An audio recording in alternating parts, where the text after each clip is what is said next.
উচিত। উম্মে মারিয়াম আপনি লিখেছেন, ওয়াসওয়াসা থেকে মুক্তি পাওয়ার জন্য কি কি দোয়া ও আমল করতে পারি?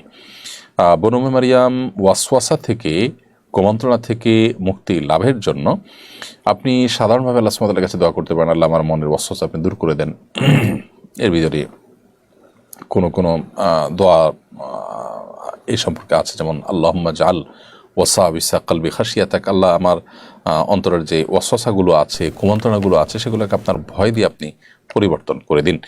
তো সাধারণভাবে আপনি ওয়াসওয়াসার জন্য আল্লাহ তাআলার কাছে দোয়া করবেন ওয়াসওয়াসা মুক্তি লাভের জন্য। আর বিশেষ করে ওয়াসওয়াসা থেকে মুক্তি লাভের জন্য কিছু রুকিয়া রয়েছে, আপনি প্লে স্টোরে বা ইউটিউবে বা অন্যান্য চ্যানেলে আপনি যদি খোঁজ করেন ওয়াসওয়াসার রুকিয়া, তাহলে সেক্ষেত্রে বহু ওয়াসওয়াসার রুকিয়া পাবেন, সেগুলো আপনি শুনতে পারেন, এতে ওয়াসওয়াসার এই রোগটা সাধারণত দূর হয়। রোমান মিয়া আপনি লিখেছেন, আমার দাদা আজ থেকে 40 বছর আগে হারিয়ে গিয়েছেন, আমাদের ধারণা তিনি আর বেঁচে নেই, আমরা কি এখন তার গায়বানা জানাজা আদায় করতে পারবো? ভাই রোমান, আপনার দাদা যিনি 40 বছর আগে হারিয়ে গিয়েছেন, তিনি আদৌ বেঁচে আছেন না মারা গেছেন আপনারা জানেন না। তো যেহেতু এটাই নিশ্চিত না যে তিনি বেঁচে আছেন কিনা, সেহেতু আপনারা তার গায়বানা জানাজা পড়বেন না। যেহেতু মুসলিম প্রধান দেশে তিনি যদি কোথাও মারা যেয়ে থাকেন, তার জানাজা হয়েছে, এটাই জোরালো সম্ভাবনা।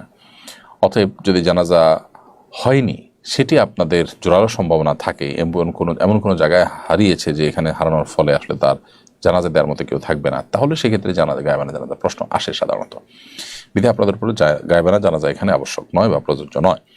আল আমিন আপনি লিখেছেন, মান্যতের টাকা কোন পর্যায়ের গরিবকে দিতে হবে?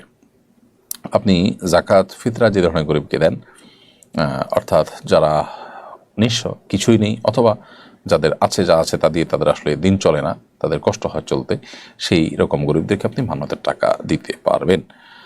আব্দুল্লাহ আল জনি আপনি লিখেছেন, আমার এক বন্ধু অতি তাড়াতাড়ি নামাজ পড়ে, এটা কতটুকু ঠিক? ধীরে ধীরে নামাজ আদায়ের কথা বললে সে বলে সূরা শেষ হলেই তো হলো।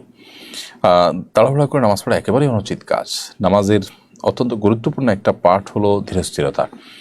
ধীরস্থিরতা, এটাকে তাড়াহুড়ার সাথে নামাজ না পড়ে ধীরস্থিরতার সাথে, ইতমিনানের সাথে, প্রশান্ত চিত্তে আস্তে আস্তে নামাজের সমস্ত রকমগুলোকে সঠিকভাবে পালন করা, এটাকে আরবের উলামা ইকরাম, হাম্বলি মাযহাবের উলামা ইকরাম ফরজ বলেছেন, হানাফি মাযহাবের উলামা ইকরাম ওয়াজিব বলেছেন। সেজন্য তাড়াহুড়া করে নামাজ পড়া উচিত নয়।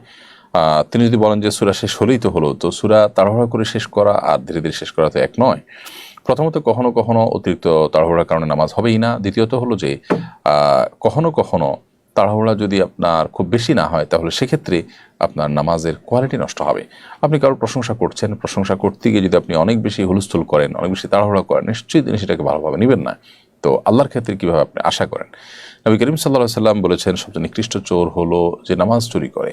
আর নামাজের মধ্যে চুরির ব্যাখ্যা দিতে গিয়ে তিনি বলেছেন যে ব্যক্তি নামাজ তাড়াহুড়ো করে। অতএব তাড়াহুড়া যদি সীমা ছাড়িয়ে যায়, যে যতটুকু দেরি করা দরকার ততটুকু না করেন, তাহলে তো নামাজই হবে না।